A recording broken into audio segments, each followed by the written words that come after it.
Good evening.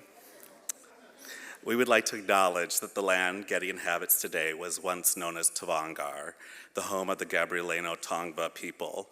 We show our respects to the Gabrielino Tongva people, as well as all First Peoples, past, present, and future, and honor their labor as original caretakers of this land.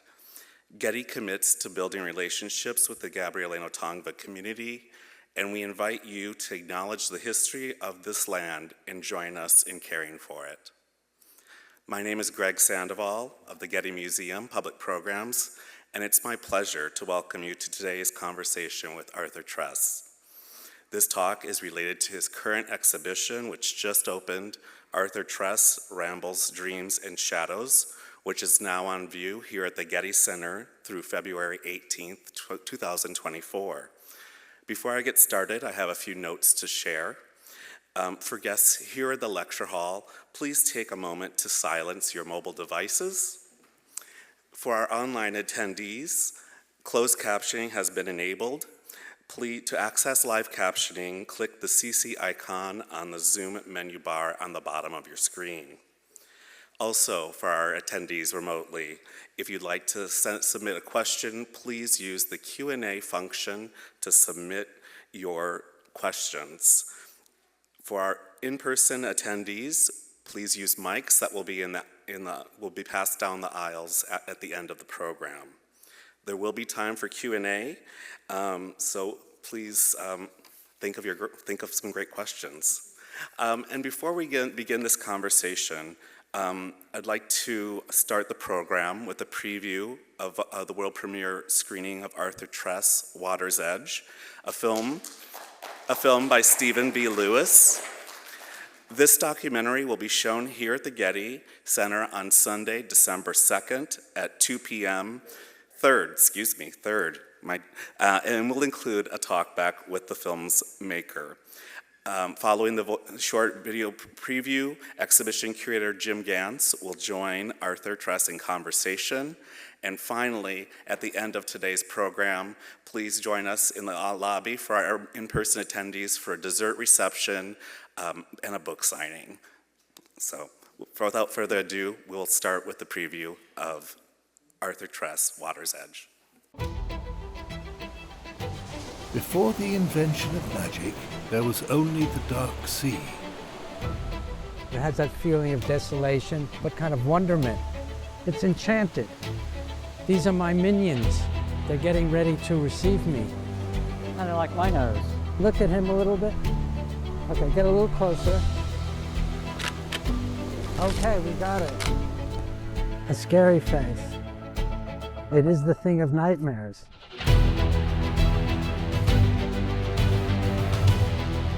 A photographer could be considered a kind of magician, possessed of very special powers that enabled him to control mysterious forces and energies outside himself.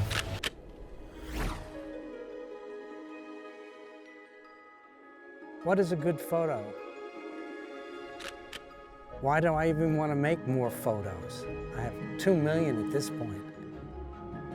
As a kind of lonely gay person, I do live with my little objects. You know, it's safe.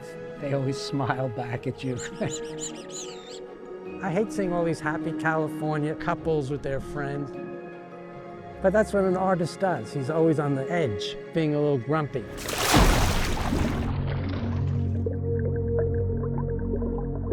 In a photo, you're trying to kind of move the energies around, the wind, And light.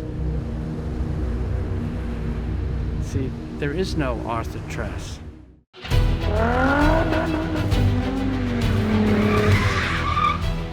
He photographed me in the nude. I'm trying to elevate the senior body. I haven't gotten any results yet. He was really overlooked by a lot of curators because he was gay. I think he's a little eccentric. And that's why my pictures are so kooky.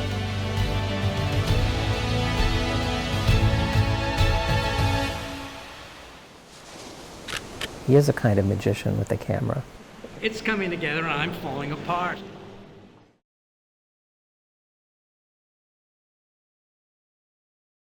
Hello, everybody. Can you hear me?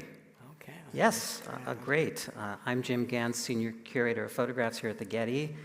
I saw a rough cut of that film. It's the filmmaker is right there. He's actually working on the film right now. And it's awesome. So I do hope you can come and join us on December, what did we say, 3rd?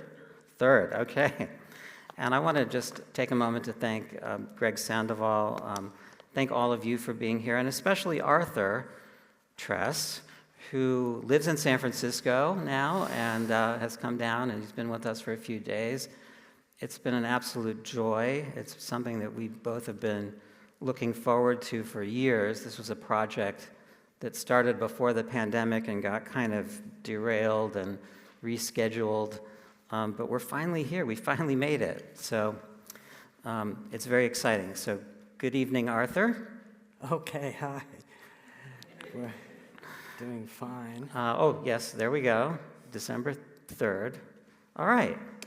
So I'm going to show some photographs and ask Arthur some questions, and if you have questions, we'll give you a chance to ask some at the end. But I wanted to start, Arthur, with some of your early family photographs because, you know, the idea of the inner child is such a kind of cliche in pop psychology, but you know, you've always been in touch with your childhood self, and so many of your photographs, particularly during these early years, relate to children and childhood and adolescence. Your older sister Madeline wrote an essay when you were 65 called Arthur Tress, Boy of Wonder, in which she described you as youthful in spirit and creatively young. So I just wanted to have you talk a little bit about your childhood and the people in these photographs. Oh, okay. It's kind of interesting. You know, we were kind of a middle-class Jewish family. Both my parents were born in Europe, in the Ukraine, and came over to the Lower East Side when they were children. And I think partially that harsh worldview and traumas of that life sort of pervaded the family at a certain extent, or their attitudes. And I think when you see some of the, you know, I have kind of, my brother once said to me, Arthur, you know, when you were a child, you were always smiling.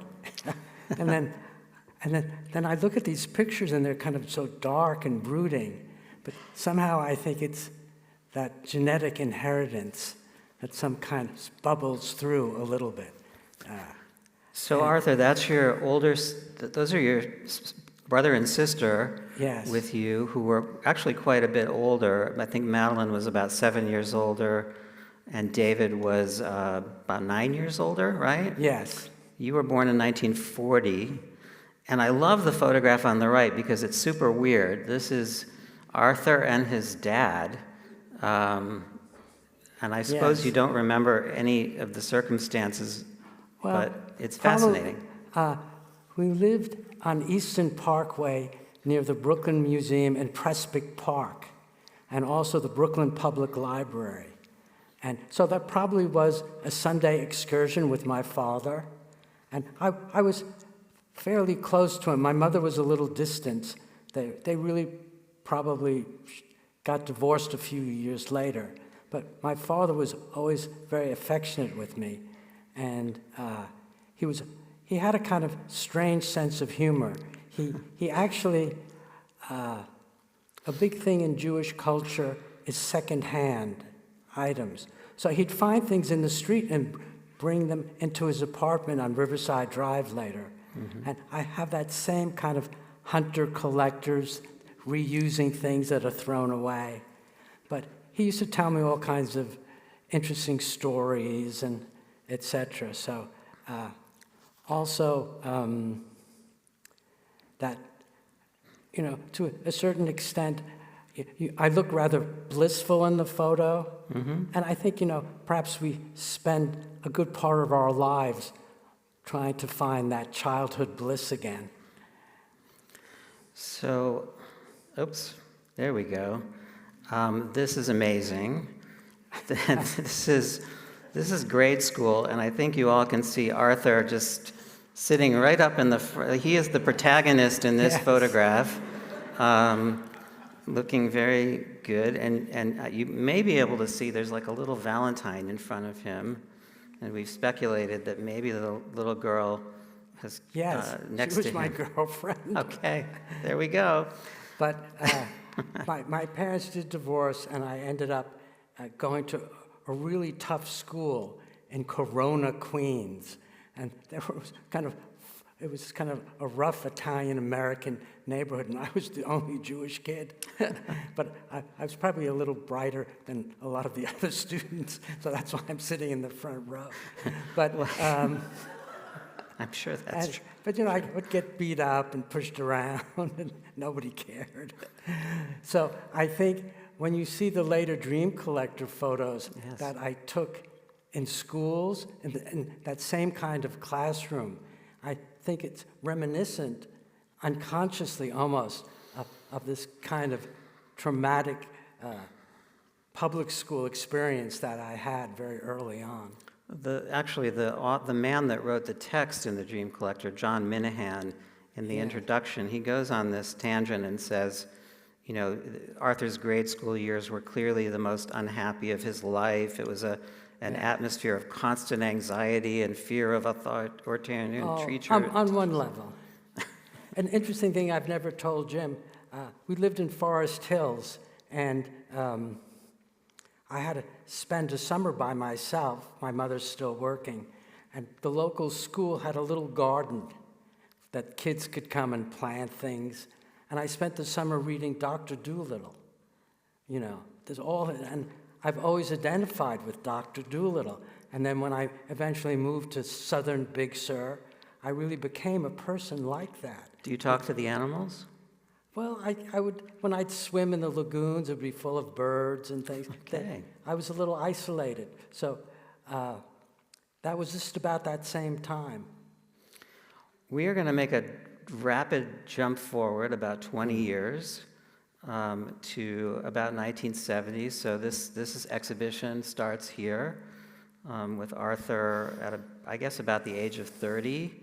Having traveled a lot, gone to school, spent a lot of time all over the world, settles down in New York City, and begins his career as a photographer, both as a professional commercial photographer and also as an artist.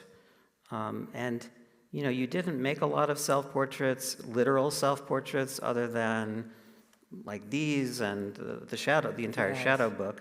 But you've often said that your work is all a self-portrait. So I wonder, like, looking back at yourself at age 30, who is this person? Well, coming to New York from Sweden and Europe, I really wanted to make a career to earn a living doing magazine photography. That was kind of a dream of a lot of people. It was really a hard-scrabble world. It was very competitive, but somehow rents were cheap, and I managed to get along and find art directors that liked my work. But New York was kind of a world of mirrors and glass, so you'd see yourself reflected all the time in these different surfaces. And of course, my mother, when I was 12, had moved to Brighton Beach and Coney Island. So my first photographs are from that world of the kind of semi-abandoned fun houses, Steeplechase Park. So as a high school student, I really didn't fit in with the other high school students, partially because I probably was just coming out gay at that time. And so I'd wander around the boardwalks and things, so that elements of the grotesque and the sentimental or things like that really came into my world at that time. So one of your professional kind of breakthroughs that happens sort of in an interesting way, you can read about it in the catalog, is you go to Appalachia to create a series of photographs for the Rochester Public School System of craftspeople and musicians that will be circulated in the schools along with some of the actual crafts. Yes. And then you made a couple of other trips there and continued photographing the mining communities and sort of the poverty and pollution aspect. But this photograph on the left is really a kind of marker of where you're going to go. I mean, it stands out from the other photographs you made in Appalachia. Yes. And both of these photographs, both of these early photographs, 1968, 69, appeared in an essay, in an incredible essay that you wrote in this British magazine called Album. It only printed for 1 year. And Arthur wrote an essay called The Photograph as Magical Image, which is kind of a bold manifesto. And I mean, here you are, like 30 years old, writing this incredible piece. We reproduced it as the preface to our catalog. And he says in it, a photographer could be considered a kind of magician, a being possessed of very special powers that enable him to control mysterious forces and energies outside of himself. The photographic image itself has great magical possibilities, like the ceremonial mask, the ritual incantation, the protective amulet, or magical mandala. The photograph has the potency of releasing in the viewer preconditioned reactions that cause him to physically change or be mentally transformed. And at the end of the essay, he says, where are the photographs we can pray to that will make us well again, that will scare the hell out of us? Okay. So, okay. I mean, it's an amazing essay. It doesn't, well, you know, at some point when I was just beginning my own self-exploration as a photographer, I decided to follow the trail of existing ethnographic tribes around the world. And I kind of did the Mayan Indians, the Inuit people up in Alaska, and the Lap people along the Arctic Circle. And when you experience those cultures, you can understand how magic pervades their cultures so much. They still are open to worlds of ghosts and demons and upper worlds and lower worlds, underworlds. And the art, I also traveled through Africa and spent time with the Dogon. These are all little color slides, kind of Kodachromes. But it was an amazing experience. And then actually when I came back to New York, it became one of my themes to find that kind of ethnographic sense of ritual, rites of passage that still exists, those archetypes that still exist in our own society. And recently I did projects on skate parks and paintball fields, all these kind of strange places where adolescents go to kind of create their own communities of rituals, etc. And so the whole idea of totems, it comes out of our unconscious, and it's just something I try to keep myself attuned to. I haven't logically broken that all the way away. So when I was doing Appalachians, I was quite happy to do these kind of National Geographic kind of images, but then I wanted to make kind of more stronger social comments. And I said, you know, you need to start using that language of dreams, of Goya and Picasso particularly, to make stronger, unforgettable images that people just wouldn't pass by. And so it kind of opened, and it was against kind of the rules to do that. You know, I showed my pictures to Margaret Mead once, and she said, well, and also to Cartier-Bresson, and they both said, well, these are too pose, you know, and et cetera. But so one had to kind of just break those rules.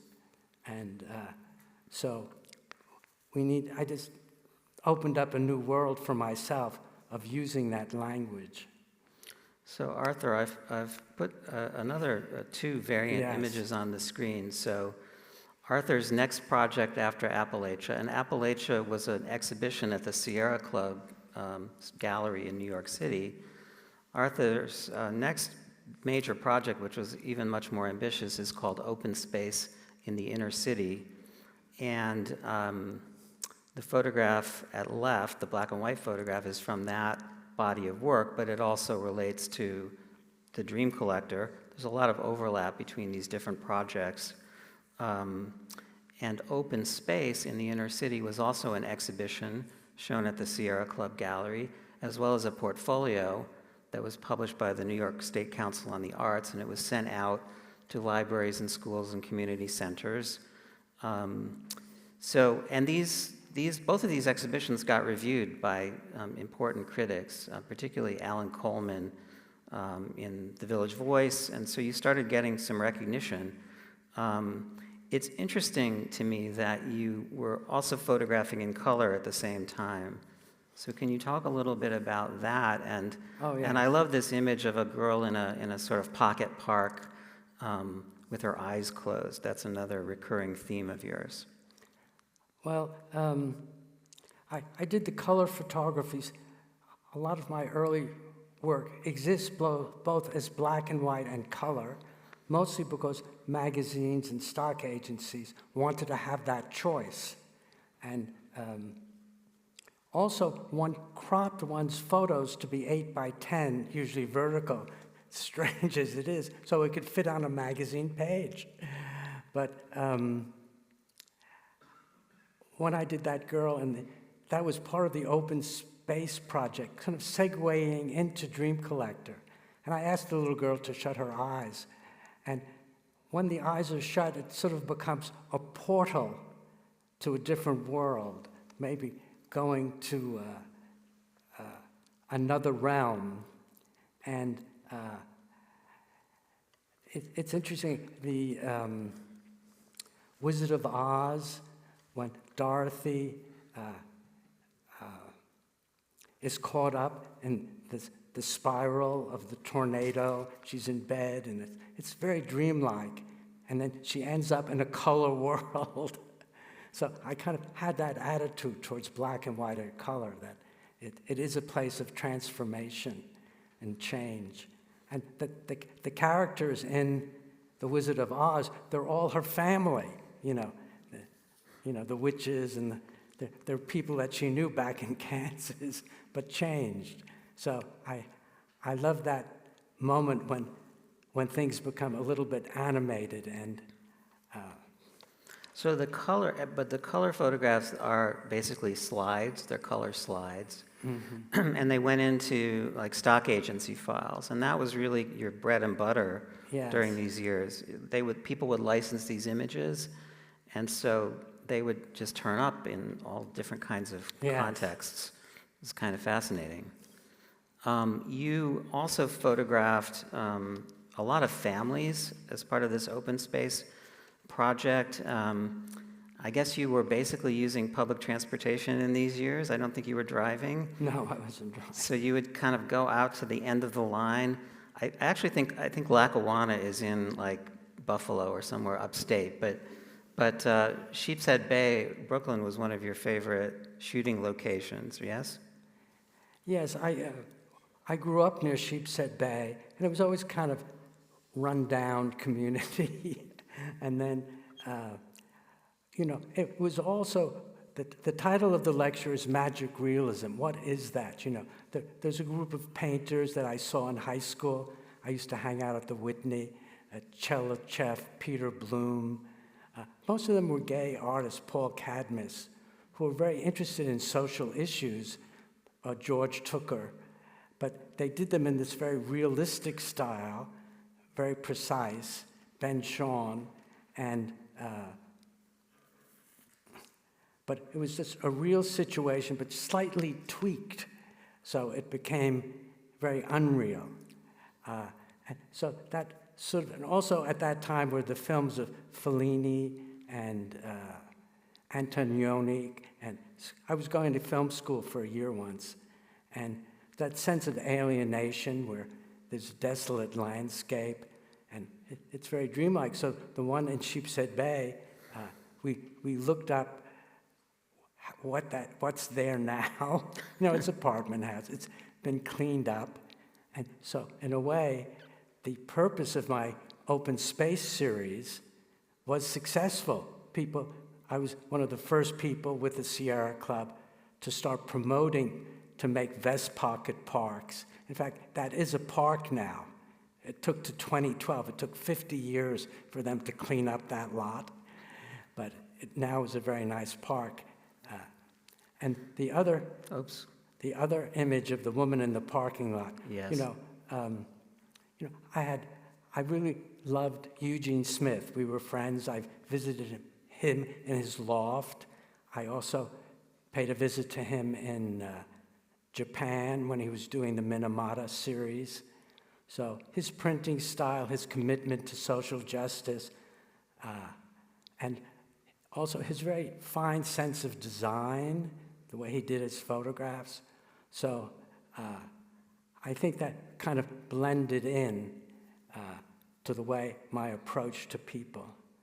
But We're going to move on to the red snapper picture, yes, which Arthur knows is one of my favorites. they wanted to extend the runways of JFK Airport into Jamaica Bay. And so we started a campaign to save Jamaica Bay.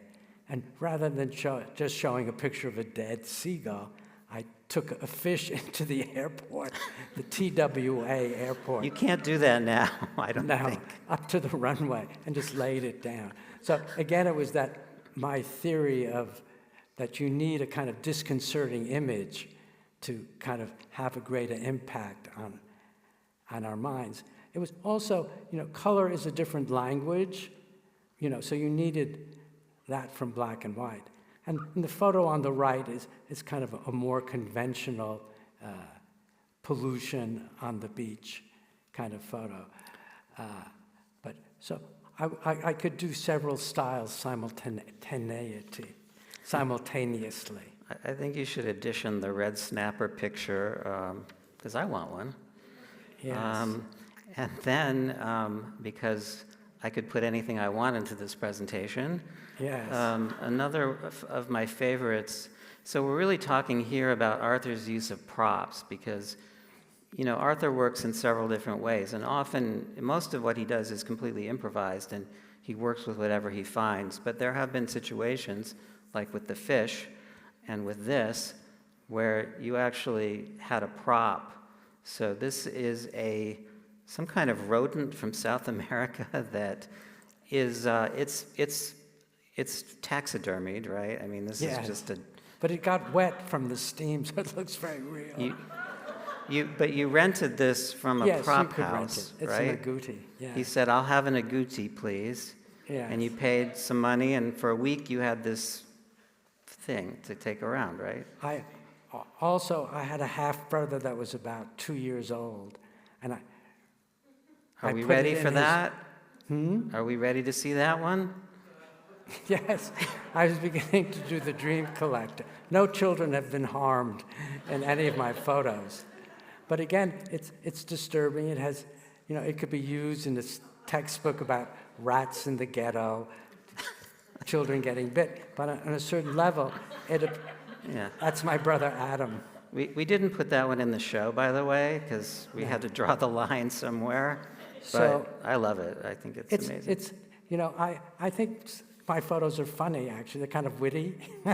They're scary witty, in a way. So Right. That's the way I see the world a little bit. But actually, I'm always carrying these bags, even today. Michel Tournier, who was a writer friend of mine, he said, Tress, he just pulls things out of these bags, and, all of a sudden you'll have, an owl sitting on your lap. So I think one of the most disturbing images in the show, frankly, is the wild man of the forest. What's interesting, a lot of interesting things about this photograph, but the first is that this actually was included in the open space in the inner city portfolio. So this is the portfolio that the New York State Council on the Arts is sending around to schools. And in the midst of all of it is this crazy image of this old man kind of coming out of the mud in Central Park. So that, to me, is very strange. And then it turns up in the Dream Collector, so it's actually part of the Dream Collector book as well. And, you know, you said that this was done in Bank Rock Bay in Central Park, which was sort of within walking distance of your apartment at 72nd and Riverside. And, you know, Arthur is a really low-tech photographer, so he doesn't do a lot of manipulation in the darkroom, like, you know, Jerry Uelsman was somebody we're often compared to, but he, you know, manipulated his negatives extensively. And what Arthur does is much more straightforward. So could you talk about this one? Well, the figure on the right is a chiffonnier. It's a rag picker. And there used to be a lot of them on the Lower East Side, and there would be stores filled with piles of rags. And something very London also had street cries of rag pickers, you have rags and things. And to find that existing still in New York in 1969 or 19, it was extraordinary. This man was extraordinary. And probably Jewish, probably the same tradition that I came from, that kind of scrapping a life out of what's found in the world. And I did a wonderful portrait of him very quickly. And then I love folklore studies. And at Bard College, I took a course with Irma Brandeis on, which I loved about Bard College. It was totally impractical, on medieval literature. And of course, you read about the wild man. And if you go up to the cloisters in New York, there's a wonderful tapestry of the wild man. He would come out every springtime as like the forces of nature, uncontrollable, a little bit like the unicorn. And so, and he was carved into cathedrals. So it was a very kind of, probably from the Romans and the Greek, a little bit like Dionysus. And I just took that portrait on the right and just stuck it under the leaves, and the mud dripped down over the photo. You can kind of see in the edges of the photo, it was just miraculous that it looked like he's really emerging from the pond. It's really uncanny, and Yes. one of my favorite stories around this photograph is that you, around this time, you went to visit Maurice Sendak, Yes. the great, you know, children's author who's In the Night Kitchen had just come out, which is of course about a boy that has this crazy dream.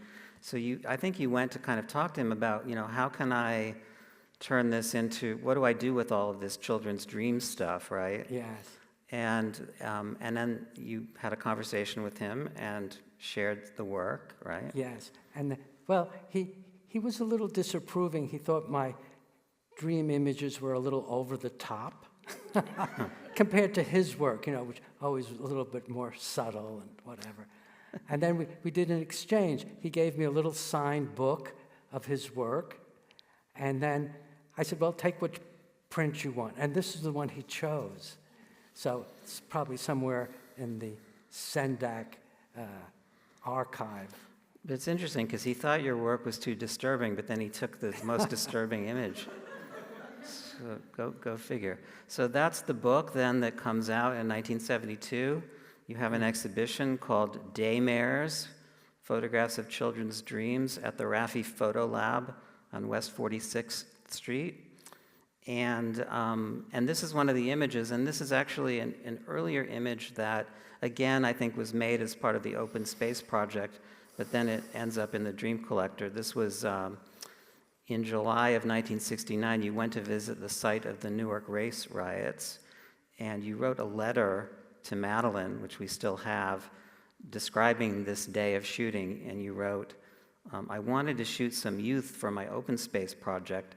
I went along Springfield Avenue, which still has a lot of burnt-out buildings. The police came along, and asking if I belonged to any subversive organization, they took me down to the police station. They could have arrested me for being in the abandoned buildings, so I was very polite to them. But they are so strange with all sorts of hang-ups, asked me if I lived in Greenwich Village, etc. Yes, which was code for you're a gay person, we're going to beat you up or something. But anyway, what's interesting about this photo is that it was, when I asked the boy, first that painting, which actually was very reminiscent of freak show paintings, usually, those Like a bright sideshow, orange paintings, yeah. sideshow paintings. It was lying on the floor, and I raised it up, and then these kids saw me from the street, and they wanted to know what I was doing, and I just asked the kid to put his arm up, and I realized that it was that moment where the real and unreal kind of intertwined, just a moment, not overly elaborated. And it was what you would call a magical moment. And I said, this is what I need to do more of. This is the trespass some way. It doesn't happen every day, you can do that. And even today, last few years, I've been photographing Silicon Valley, which you can see as the most unmagical place, the giant campuses of Google and Apple and Meta. And I kind of just wander around these very surreal to me, strange areas. And the way I photograph them transforms them into something that's really not documentary, but probably something a little evil, which I feel most of them are. But it's just how the work is framed and placed can convey a message that mirrors something inside myself. So you worked a lot with school children. You were involved in dream workshops that Richard Lewis organized. He was a famous educator and wrote a number of books. And then you also organized some of your own at PS3, which was, I think, in the West Village, and was a kind of progressive school with open classrooms and an emphasis on the arts. And you made a lot of photographs there that end up in Dream Collector, including the schoolgirl's dream. I guess you knew the principal somehow. Yeah. Yes. Actually, this is my friend Jim Shields over here, who's an educator. I've known he came to the first Dream Collector show I had in 1970s, but he introduced me to the principal of PS3, which was a open school, and that they were trying to get children to be more creative, uninhibited, educate themselves by doing things that they enjoyed doing. And so that theory of education also entered me somehow, but at the same time, just in these years, and something that propelled me forward was my friendship with Duane Michals. He had an exhibit at the Underground Gallery, and I introduced myself, and I showed him my little box of photos. And we're still very good friends, and he was sort of my mentor for many years, and just saying, do more your personal vision, just always make sure, do writing with your photos, paint. Photography can be so much more things than the John Charkovsky world of street photography of Gary Winogrand and Lee Friedlander. That there was a whole other ways of using photography. And it seems kind of obvious now, but in those years, he was a real fighter for that freedoms, and he sort of gained that territory for us. And so, but I was kind of ripe for it. So again, Duane does more elaborate pre-planned sequences. But I was taking the old train out to Staten Island. It was like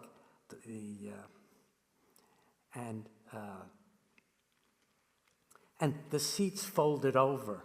They could go either way depending on So which I way just you were asked a young going. man to put his hand through between the seats, and it's a strangely very disturbing image, isn't it? I don't know Yes. where these things come from, but a funny thing is, I grew up reading EC comics when you're 14 or 15, those Tales of the Crypt, Mad comic books. So it really kind of grew out of that world of adolescence. I kind of say I want to keep my mind as a 12-year-old. So then we have The Boy with Root Hands. This was shot in Riverside Park, I think. You told me you went to a Korean market and bought some vegetable roots and carried them into the park, and these kids just happened to be playing, these two boys. And the next thing you know, you've created this image. And then if you look at the contact sheets, there are lots of variants, and there's even this still life, basically just of the Yes. roots. And you're using, can you talk a little bit about the Distagon lens? Oh, in the exhibit, Hasselblad around 1970 came out with an amazing lens. It was like a wide-angle lens. It's in the exhibition that takes a kind of fisheye view, but it's not distorted. And it makes everything quite sharp. And it gave a kind of almost dreamlike quality, something spherical, something wonderful, but still kept it in a certain proportions, realist proportions. It didn't look artificial. And I was telling Jim, in most of my photographs, you'll see a figure in the distance, and I plan that. I always have someone go off and to bring your eye out, but maybe also to give a feeling of accidental reality or escape, like sort of something open. But when I was at Bard, I studied with Heinrich Blücher, who was a philosophy teacher. He was the husband of Hannah Arendt. And so he assigned me Franz Kafka. That's, my Perfect. Yeah, so I read all the books of Franz Kafka. And so, of course, the metamorphosis when the guy wakes up. And so when I was often when I'm photographing, and I think the film, I have a subconscious strange thing going on in my mind. I make lots of visual and literary references in my mind. Here's Franz, he's that. And even this morning, I was at the swimming pool at the Lux Hotel looking up at the Getty, and I said, well, that's the castle. That's Franz Kafka's castle. It really is, actually. I mean, we're not is. supposed to tell people I'm the that. kid from Brooklyn trying to, get up there. And you're here. I have arrived. You made it. You've arrived. I'm going to race through a few images so we can Yes. get to the Q&A, but you often photographed out in these kind of remote, desolate areas, sort of Gravesend Bay, out near Coney Island. I think that's Co-op City on the right. And it's fascinating because, like the photograph of the kid in the cone, that's just a piece of sort of building construction equipment that you just found. Yes. And, again, this kid's playing, and the next thing you know, and, I've often wondered, Arthur, if any of these children have come back to haunt you, or Just one. just one. In the hockey player picture, because he remembered me taking the picture near UN Plaza, and said, "Oh, remember me? I'm the guy that's in the hockey player picture." But you would think that some of these, like the kid in the flood dream, that yeah. we don't know what happened to that kid. No. So these are probably two of your most iconic and most elaborate and most theatrical photographs. But again, in each instance, it's just kind of the product of improvisation. The flood dream is, you were just scouting locations basically down the shore during the off season when you came upon this bizarre scene, of a roof that was just kind of removed from a building that was sitting there, and there was this barge off in the distance and kids playing, and you know, there are contact sheets of this in the exhibition, so you can see kind of how Arthur arrives at that scene.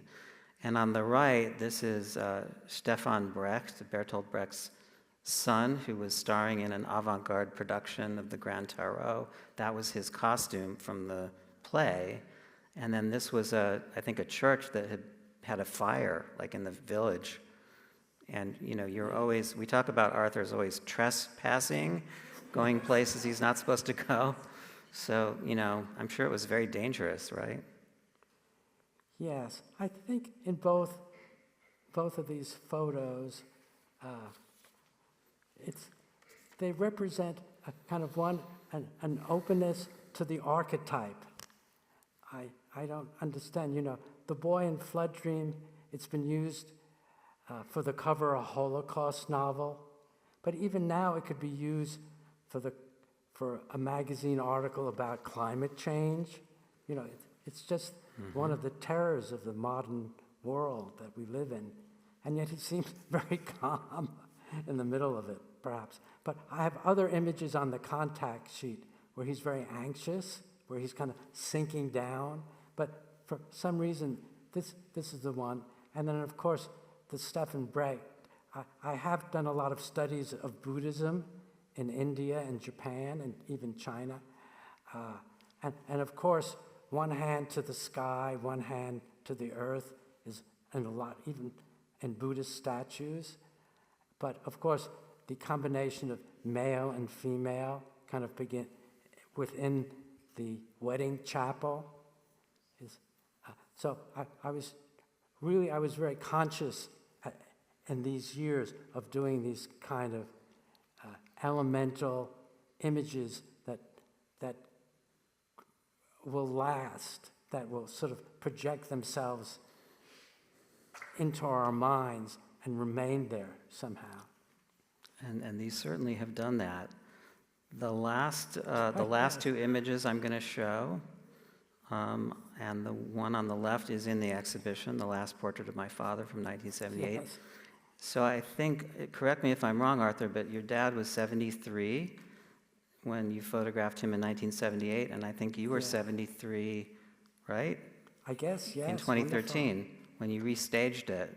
Yes. The famous chair that you still own. Well, my father, again, was throughout my childhood, he was very sickly. You know, he had TB, and then later he was taking barbiturates and all that.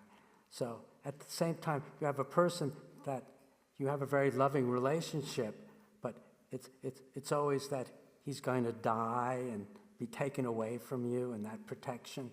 So I lived at 2 Riverside Drive, and he was at 46 Riverside Drive. So we saw each other a lot. And then this chair was in my studio. I still have it. And I asked him to, you know, my family's been very good about letting me photograph them. And so I just asked him to come out into the park and let me photograph them. And actually, at Bard, we studied the Dubliners, and maybe the last story has a quote about a snowstorm in Dublin, and the snow is coming down, there's a chill in the air, and it's something very death-like about it. And so, again, but it's a very evocative image, and, you know, people say, wasn't he cold? He's fine. He enjoyed it. We had this when Arthur and I were just kind of brainstorming Yes. during the pandemic. One of our ideas was we were going to bring the chair here. And then one idea was to put the photograph on the chair. The other was just to have you sit in the chair and just kind of stay here for 3 months and just interact with people. That's But now you're here in this chair, and we want to take your questions. No, the chair on the right. I cut him off. You know, I sort of had 30 years in New York City. Yeah. You know, and then I had 30 years in Cambria, California, which, you know, is near Morro Bay and San Simeon. And I had a wonderful house on the ocean for a couple of years. And so I'm restaged myself in a field of overgrown grass. I think I should have covered myself with little grass seeds, but it is, even at that age, which was 10 years ago, you get intimations of mortality for sure. I was just at the William Blake exhibit. There's the first image, it's called Gateway to the Grave, Door to the Grave. And I love chairs. I love photographing chairs all the time. And so it's kind of that archetype. A major experience for me, I was in Egypt hitchhiking down the Nile, like when I was 20 years old, and I was in Luxor. And, the kids come up and opened up the tomb late in the afternoon, and the sunlight hit Hathor, the cat goddess, or the cow goddess. It has horns and a round thing. My mouth dropped open. I said, that's it. That's what it's all about. Just the awe, the wonder of that statement. Well, thank you, Arthur. I do want to take questions. We have one so far that has come remotely from Jay Melby, who I believe is my friend Julie Melby, watching from somewhere in New Jersey or New York. Is there any chance this wonderful exhibition will travel? Well, that's for you. We don't think so. Julie, you should get on a plane and come to LA before February 18th. Anyway, Thank you. Another question from Tom Foley. Well, the book is quite complete. I think it almost has all the images in the show. It does have all the images from the show. So get a book. You can travel. Someone else is asking, what is your favorite camera? Well, it's funny. I'm in the school of Dwayne Michaels. It's really not, I get so bored when photographers, I have this lens and that lens, and do you know about that? I say, so awful. It really, people are shocked my camera is here. I have one camera, one lens, a little bag of film, and that's it. Not digital, though. No digital. Digital, is for the future. We're not there yet. It's really wonderful for color. And so I think my next color project, if there is one, I will do with a digital camera. But again, it's not really that makes the picture. It's the vision that you attach to it. And it's so simple. People think it's so complicated, but. Are there some questions in the room? Yes. Just raise your hand. We do have mics we can bring you so you can be heard. Don't be shy. Okay. Arthur's very meek in person, very sort of low-key, as you can tell. Okay. He doesn't bite. I think Margie has a question. We'll get the mic to you, Margie. Yes. Hi. So you talk, dreams is in the title of the show. I've always been intrigued by photographs created from dreams. Do you ever have dreams and then go out and create those images? Well, when I was reviewing my notebooks from those years, I wrote down, I had a dream journal. I was writing down dreams. Of course, they're really a little boring. I don't. People say, "Oh, you must have such weird." I have dreams about going to the supermarket or things like that. So, but I did look at many of my own dreams, and actually, years starting around 1977, I did a book of gay male fantasies, homoerotic fantasies, and I snuck some of my own into that. Again, I love making lists of possible pictures. I number them PIs, picture idea, and but I usually don't go out. Well, today I'm going to do picture idea number 27. People have gone out with me, and you'll see in the film if you're open to wondrous, unexpected things happening, it will happen. It could be something as simple as a white pigeon walking around your feet. Where did this white pigeon come from? You know, it could be the simplest thing, or it could be, as in the film, it could be, I'm sitting there with my friend Anton, it's raining, and then these kind of rough guys came out and did the spinning with the cars, yeah. the cars. It was a little scary, but It's like I a went out, sideshow, yeah. And then I even did a portrait of some of them. And Yeah. so just some out of nowhere things, if you're aware, we're kind of like in a quantum universe where there are multiple things happening all around us, and you kind of dial into it. But you have to break down a lot of rational barriers, I think, which are kind of educated, unfortunately, out of us. There's a related question that came in online. Yes. The title of The Dream Collector suggests that you might have gathered up other people's dreams. You're the dream collector, right? Yes. Was that ever the case, or were you always the person realizing your vision for the picture with children as participants? Well, that's interesting. You know, I would theoretically, it's hard to squeeze a dream out of a kid. You know, I'd go to a playground. Now, you know, they'd call the police. But Yeah. I spoke even to the kids in schools. Well, you know, this and that. But I would ask my older, mostly gay friends what dreams they remembered from childhood. And they'd always, oh, I was being chased by a giant ball. You know, I flew away with Superman. People had some kind of very strong dream that repeated itself, and they still even had them. So I'd write it all down, and then I read books, The Dreams of Primitive People, and Kafka had Kafka's dreams. But essentially, if you really want to know the truth, they are all my anxieties and whatever. Even when I go to do a portrait now, I've noticed all my portraits look the same. All of Helmut Newton's portraits look the same. Avedon's, people have the same expression. It's you're just projecting your own self onto these other people. People say, "Oh, portraits, you know, you're revealing."